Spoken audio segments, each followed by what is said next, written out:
போல நெஞ்சம் கொண்ட அண்ணன் தம்பி யாரும் இல்லை. தன்னை போல என்னை எண்ணும் நீயும் நானும் ஓர் தாய் பிள்ளை. தம்பி உந்தன் உள்ளந்தானே அண்ணன் என்றும் வாழும் எல்லை.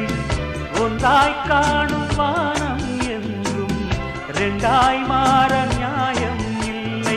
கண்ணோடுதான் உன் வண்ணம், நெஞ்சோடுதான் உன் எண்ணம். முன்னேறு நீ மென்மேலும், என் ஆசைகள் கைகூடும். இந்த நேசம் பாசம் நாடும் வாழ்க.